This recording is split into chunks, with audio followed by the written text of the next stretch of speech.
इस विस्तृत चर्चा में सभी का स्वागत है।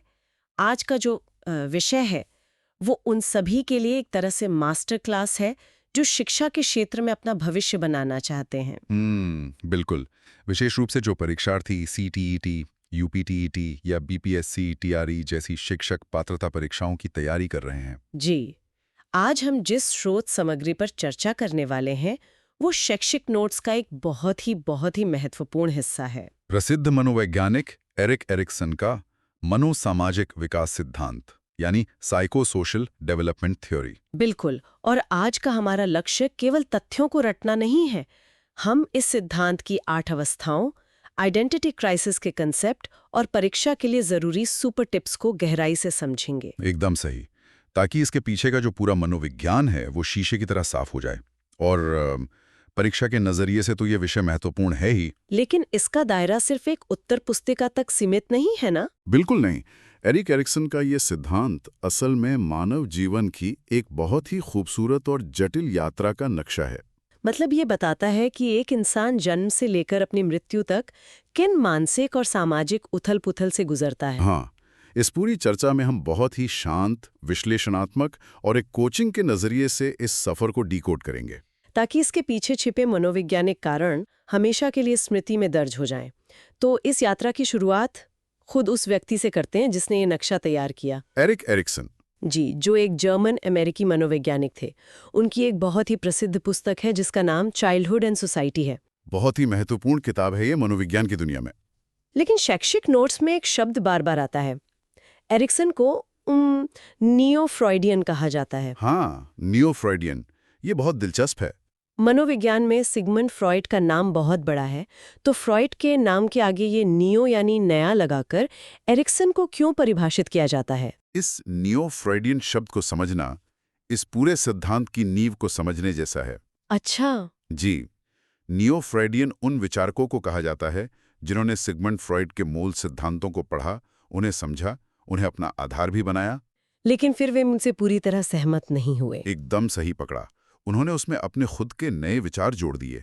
फ्रॉइड का मानना था कि इंसान का व्यवहार और विकास मुख्य रूप से उसकी दबी हुई आदिम इच्छाओं से तय होता है। जी, जिसे फ्रॉइड ने बहुत महत्व दिया था। लेकिन एरिक्सन ने इस विचार को एक नया मोड़ दिया। उन्होंने कहा कि इंसान का विकास सिर्फ उसकी आंतरिक इच्छाओं से नहीं होता। तो फिर किस चीज से होता है? इस बात से तय होता है कि वो समाज के साथ कैसे जुड़ता है। उन्होंने यौन विकास के बजाय सामाजिक संबंधों को विकास का केंद्र माना। ओहो, इसीलिए उन्हें फ्रॉइड के आधार पर एक नई इमारत खड़ी करने वाला नियो फ्रॉइडियन कहा जाता है। बिल्कुल। यहाँ भी एक बहुत ही दिलचस्प तुलना सामने आती है जो परीक्षाओं में अक्सर एक सीधा प्रश्न बनकर उभरती है।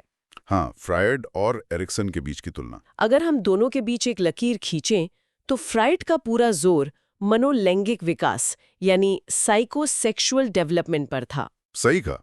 फ्रॉइड मानते थे कि इंसान का मुख्य विकास उसकी किशोरावस्था तक आते आते पूरा हो जाता है। और नोट्स के अनुसार फ्रॉइड ने इड पर बहुत जोर दिया था, यानी इंसान की वो बुनियादी इच्छाएं जो बस तुरंत संतुष्टि चाहती हैं, बिना किसी तर्क के। और यहीं से एरिक्सन की विचारधारा एक बिल्कुल अलग रास्ता पकड़ लेती है। कैसे? जहां फ्रॉइड का सिद्धांत किशोरावस्था पर आकर रुक सा जाता है, वहीं एरिक्सन ने एक बहुत बड़ी बात कही। उन्होंने कहा कि इंसान का विकास कभी नहीं रुकता, यानी ये जन्म से लेकर मृत्यु तक चलने वाली एक निरंतर प्रक्रिया है। बिल्कुल। इसीलिए उनका सिद्धांत मनोसामाजिक विकास या साइको सोशल डेवलपमेंट कहलाता है, जो पूरे जीवन काल को कवर करता है, पूरे लाइफ स्पैन को। जी। और दूसरी अहम बात, फ्रॉइड के इड के तुरंत संतुष्टि वाले कंसेप्ट के विपरीत एरिक्सन ने ईगो पर फोकस किया है ना? एकदम सही। ईगो यानी हमारे चेतन मन, हमारी तार्किकता और सबसे बढ़कर हमारी पहचान यानी आइडेंटिटी पर अपना ध्यान केंद्रित किया, जो वास्तविकता को समझता है और समाज के साथ संतुलन बनाता है। ये अंतर अब बिल्कुल स्पष्ट है। जी। फ्रॉइड की आदिम इच्छाओं से निकलकर एरिक्सन हमें समाज और तर्क की दुनिया में ले आए। बिल्कुल सही कहा। अब एरिक्सन के सिद्धांत के मूल ढांचे की बात करते हैं। उन्होंने इंसान के इस पूरे जीवन काल को 8 मनोसामाजिक अवस्थाओं में बांटा है। 8 स्टेजेस। हाँ, लेकिन नोट्स में 2 शब्दों पर बहुत जोर दिया गया है, संकट यानी क्राइसिस और मानवीय शक्ति यानी वर्च्यू। ये बहुत जरूरी हिस्सा है। आम बोलचाल में संकट का मतलब तो कोई बहुत बड़ी मुसीबत या आपदा होता है। क्या मनोविज्ञान में भी इसका यही अर्थ है? ये एक बहुत ही महत्वपूर्ण स्पष्टीकरण है। एरिक्सन के सिद्धांत में संकट या क्राइसिस का मतलब सॉरी ऐसे बीच में आ गया तो पूछने आया हूँ कि वीडियो कैसा लग रहा है, और अगर अच्छा लग रहा है तो लाइक शेयर कमेंट कर देंगे, और ख़राब लग रहा है तो डिसलाइक भी ज़रूर करेंगे। और इससे क्या होता है, हमको पता चलता है कि वीडियो जो है पहुँच पा रहा है सही, यानी कि रियल ऑथेंटिक चीज़ें मैं बना पा रहा हूँ या नहीं, किसी का सहायता हेल्प हो रहा है नहीं, उसके एग्ज़ाम के लिए जो है सही है या नहीं। ठीक है, तो कमेंट करेंगे तो हमें पता चलेगा, और जो है और वीडियो में बनाऊंगा। और टाइम लगता है थोड़ा सा प्रॉम्प्ट तैयार करने में, और हर चीज़ को बारीकी से उसे एडिटिंग करना। ठीक है, वॉइस एआई वॉइस मेल करना, जो मैं नोट्स वहाँ पे लिखता हूँ, ठीक है, पीपीटी पे, उसको जो है मैच करना बहुत टाइम लगता है। ठीक है, यानी कि 2-4 घंटे तो लग ही जाते होंगे। तो आपसे रिक्वेस्ट है कि चैनल को लाइक सब्सक्राइब और शेयर ज़रूर करें। अपने दोस्तों के साथ जितना हो सके बस हेल्प कर दो भाई। इस बार बस कर रहा हूँ, ठीक है, कम से कम 1000 व्यूज पहुँचा दो, बस इतना ही है। और एक काश और लाइक करा दो, ठीक है। तो इतना ही रिक्वेस्ट है, बाकी जो है आप पे फिर से कंटिन्यू करते हैं। एआई पॉडकास्ट अच्छा लग रहा है या नहीं, ये ज़रूर बताना, ठीक है, ताकि हमें भी पता चले। और मैं खुद क्लास लेता हूँ, ठीक है, यानी कि जब अपलोड करता हूँ तो मैं भी अच्छे से देखता हूँ, बहुत ही बेहतरीन ढंग से समझा रहा है। ठीक है, तो आपको भी अच्छा लग रहा होगा, आशा करता हूँ। ठीक है दोस्तों, चलिए कंटिन्यू करते हैं। कोई तबाही या आपदा बिल्कुल नहीं है। अच्छा, तो फिर इसका क्या अर्थ है? मनोविज्ञान की भाषा में यहाँ संकट का अर्थ है एक टर्निंग पॉइंट, या कह लें एक ऐसा चौराहा जहाँ इंसान के सामने एक नई मनोवैज्ञानिक चुनौती होती है। और जीवन की हर अवस्था में एक ऐसा चौराहा आता है। बिल्कुल आता है। जब व्यक्ति अपने आसपास के लोगों और समाज की मदद से उस चुनौती का सामना करता है और उसे सफलतापूर्वक सुलझा लेता है। जी, तब उसके भीतर एक विशेष मानवीय शक्ति या वर्चू का जन्म होता है। एक तरह का मनोवैज्ञानिक हथियार। सही शब्द इस्तेमाल किया। ये हथियार उसे जीवन की अगली अवस्था की चुनौतियों का सामना करने के लिए तैयार करता है। ये दृष्टिकोण तो बहुत ही सकारात्मक है। मतलब हर संकट अपने साथ एक नई शक्ति लेकर आता है। बिल्कुल। तो चलिए जन्म के साथ ही सफर की शुरुआत करते हैं। हमारी पहली अवस्था है ट्रस्ट वर्सेस मिसट्रस्ट, यानी विश्वास बनाम अविश्वास। ये जन्म से लेके 2 वर्ष तक की अवस्था है। इस उम्र में बच्चा शारीरिक और भावनात्मक रूप से पूरी तरह अपने माता पिता पर निर्भर है। जी, जो भी उसकी देखभाल कर रहे हैं उन पे। जी, अगर उसे सही समय पर भोजन, सुरक्षा और प्यार मिलता है तो वो दुनिया पर विश्वास करना सीखता है। और इसी विश्वास से पहली शक्ति का जन्म होता है। हाँ, नोट्स बताते हैं कि इस अवस्था को पार करने पर आशा या होप नाम की शक्ति मिलती है। बिल्कुल। लेकिन यहाँ एक सवाल मेरे मन में आता है। पूछिए। क्या एक बच्चे के लिए दुनिया पर पूरी तरह से आंख मूंदकर विश्वास कर लेना सुरक्षित है? क्या अविश्वास हमेशा एक नकारात्मक चीज है? ये एक बहुत ही गहरा और विश्लेषणात्मक प्रश्न है। मनोविज्ञान कहता है कि कोई भी अति नुकसानदेह होती है। मतलब बैलेंस जरूरी है। हाँ, एरिक्सन का ये बिल्कुल मतलब नहीं था कि अविश्वास पूरी तरह से खत्म हो जाना चाहिए। क्योंकि अगर बच्चा हर अजनबी पर बिना सोचे समझे भरोसा कर ले तो वो तो खतरनाक हो सकता है। बिल्कुल खतरनाक हो सकता है। जीवन में जीवित रहने के लिए एक बहुत ही छोटे स्तर के स्वस्थ अविश्वास की भी जरूरत होती है, ताकि हम खतरों को पहचान सकें। सही कहा।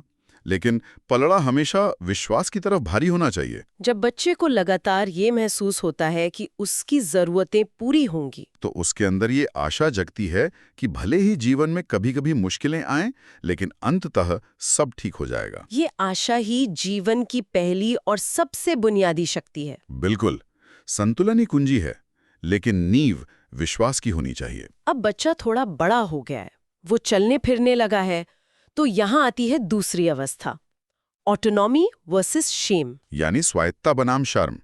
ये 2 से 3 वर्ष की उम्र का समय है। शैक्षिक नोट्स में इसे अक्सर टॉयलेट ट्रेनिंग के समय के रूप में दर्शाया जाता है। जी, अक्सर ऐसा ही पढ़ाया जाता है। लेकिन मनोवैज्ञानिक रूप से देखें तो ये वो समय है जब बच्चा पहली बार अपनी मर्जी चलाना चाहता है।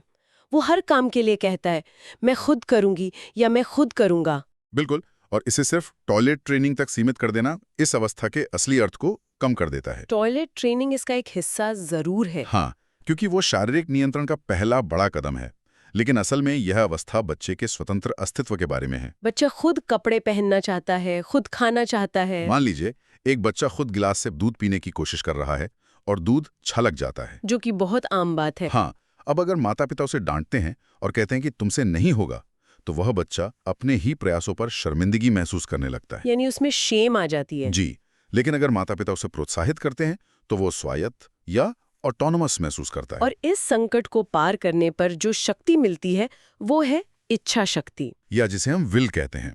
यह वही शक्ति है जो भविष्य में इंसान को अपने फैसले खुद लेने की हिम्मत देती है। ये उदाहरण भावी शिक्षकों और माता पिता दोनों के लिए बहुत बड़ी सीख है। बिल्कुल। अब बच्चा 3 से 6 वर्ष की उम्र में पहुंचता है। इसे तीसरी अवस्था कहा गया है, इनिशिएटिव वर्सेस गिल्ट। पहल बनाम अपराध बोध।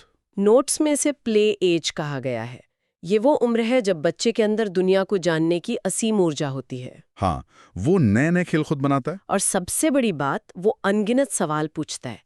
ये क्या है? ये ऐसा क्यों है? ये असल में क्यों पूछने वाली अवस्था है। बच्चा अपनी दुनिया का विस्तार कर रहा है। तो यहाँ संकट क्या है? संकट ये है कि क्या उसे इस पहल के लिए सराहा जाएगा या उसे अपनी जिज्ञासा के लिए अपराधबोध महसूस कराया जाएगा। गिल्ट महसूस कराया जाएगा। मान लीजिए बच्चा घर में रखे किसी खिलौने को खोलकर देखना चाहता है कि वो कैसे काम करता है, और अगर इस पर उसे बुरी तरह डांटा जाए और कहा जाए कि वो हमेशा चीजें खराब करता है, तो उसके अंदर एक अपराधबोध बैठ जाएगा। वो भविष्य में कुछ भी नया शुरू करने से डरेगा। लेकिन अगर उसकी जिज्ञासा को सही दिशा दी जाए, तो इस अवस्था से उसे उद्देश्य या पर्पस की शक्ति मिलती है। उसे समझ में आने लगता है कि उसके कामों का एक अर्थ है और वो लक्ष्य निर्धारित कर सकता है। और परीक्षा के नजरिए से भी ये प्ले एज और पर्पस का जुड़ाव बहुत बार पूछा जाता है। परीक्षार्थियों को इसे ध्यान में रखना चाहिए। अब तक बच्चा घर के सुरक्षित माहौल में पहल करना सीख चुका है, लेकिन जब वो 6 साल का होता है तो उसकी दुनिया अचानक बहुत बड़ी हो जाती है। हाँ, क्योंकि वो स्कूल जाने लगता है। और यहीं से शुरू होती है चौथी अवस्था, इंडस्ट्री वर्सेस इंफीरियॉरिटी। परिश्रम बनाम हीनता। 6 से 12 वर्ष की स्कूल एज में बच्चे के सामने एक नया ही संकट खड़ा होता है। अब उसे सिर्फ घर वालों का ही नहीं बल्कि शिक्षकों और सहपाठियों का भी सामना करना है। ये अवस्था एक बच्चे के आत्मविश्वास की सबसे बड़ी कसौटी है। बिल्कुल है। स्कूल एक ऐसा समाज है जहां तुलना होना शुरू हो जाती है। किसके हैंडराइटिंग सबसे अच्छी है, दौड़ में कौन प्रथम आया, किसे शिक्षक से वेरी गुड मिला। बच्चा ये समझना चाहता है कि क्या वो परिश्रम करके समाज में अपनी जगह बना सकता है। और अगर एक शिक्षक बच्चे की छोटी सी सफलता को भी सराहता है तो बच्चा इंडस्ट्री यानी परिश्रम की ओर बढ़ता है। लेकिन अगर उसे बार बार ये महसूस कराया जाए कि वो दूसरों से कमतर है, तो उसमें हीन भावना यानी इंफीरियॉरिटी घर कर जाती है। जो बच्चे इस अवस्था में अपने परिश्रम का सकारात्मक परिणाम देखते हैं, उनके भीतर क्षमता या कॉम्पिटेंस नाम की शक्ति जन्म लेती है। जी। उन्हें यह गहरा विश्वास हो जाता है कि वे जीवन में कोई भी कौशल सीख सकते हैं। एक भावी शिक्षक के लिए इस चौथी अवस्था को समझना शायद सबसे ज्यादा जरूरी है, क्योंकि यहीं से बच्चे का भविष्य आकार लेता है। पूरी तरह सहमत हूँ। चलिए अब हम उस पड़ाव पर आते हैं जो परीक्षाओं में सबसे ज्यादा बार देखा जाता है, 5वीं अवस्था, स्टेज 5। यह 12 से 18 वर्ष की किशोरावस्था का समय है, एडोलेसेंस। इसे आइडेंटिटी वर्सेस रोल कंफ्यूजन कहा जाता है,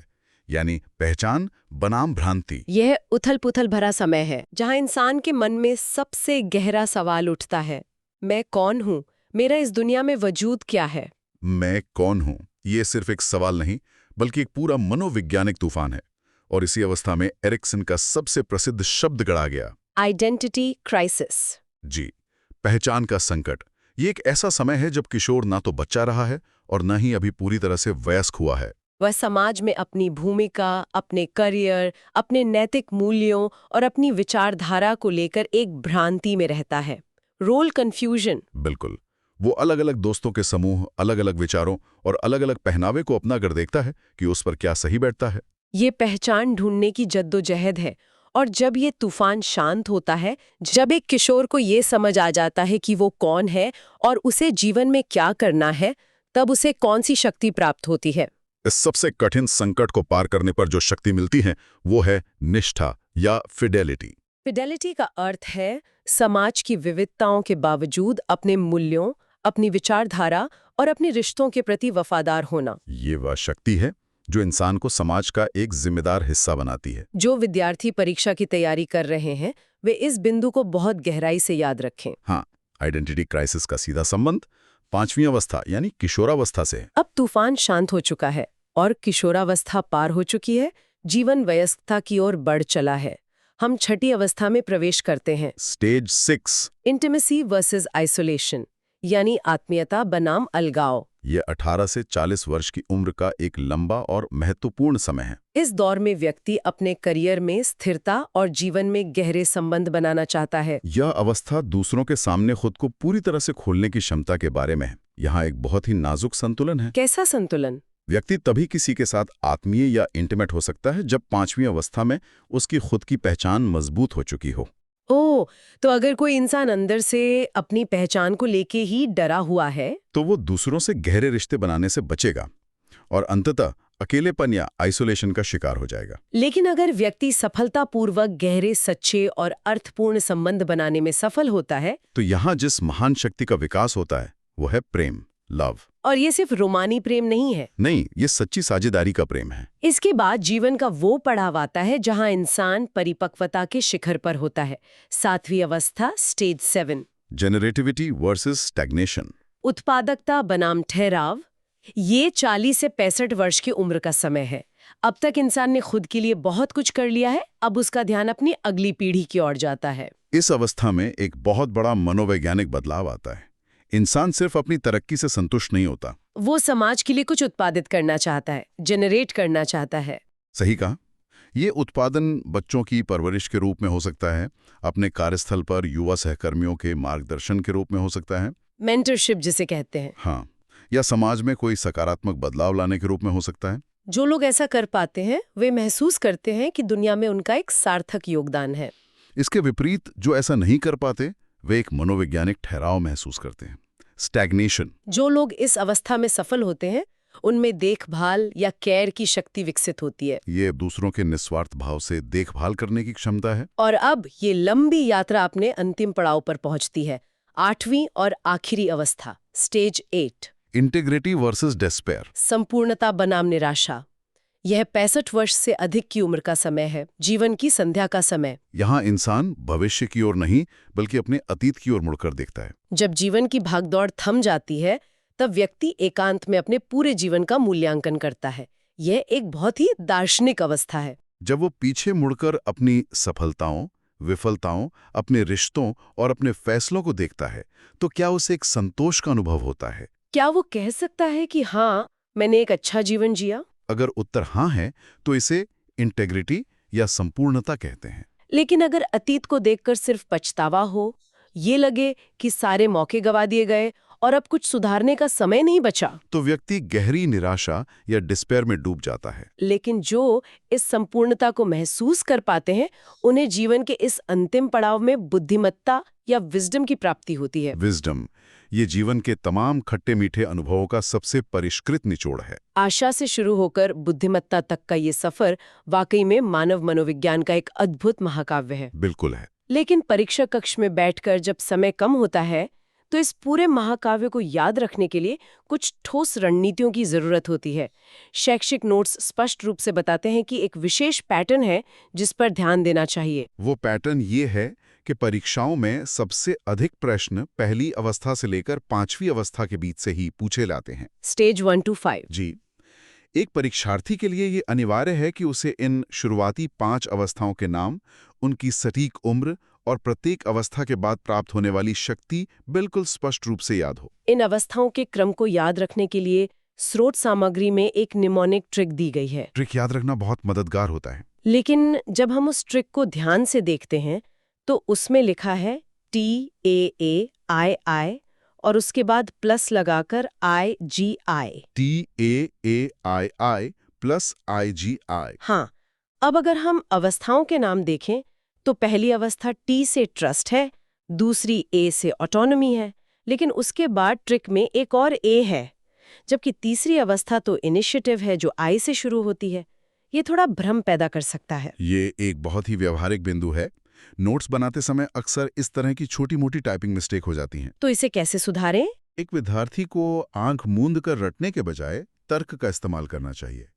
अगर हम सही क्रम को देखें तो ये होना चाहिए T से ट्रस्ट, A से ऑटोनॉमी, I से इनिशिएटिव, I से इंडस्ट्री और I से आइडेंटिटी। यानी ये TA और उसके बाद 3 बार I होना चाहिए। TAIII। बिल्कुल। और जीवन के अंतिम हिस्से के लिए I से इंटिमेसी, G से जनरेटिविटी और I से इंटेग्रिटी। तो सही ट्रिक TAIII प्लस IGI बनेगी। इस तरह से अगर कोई इसे समझेगा तो परीक्षा में कभी भी क्रम गलत नहीं होगा।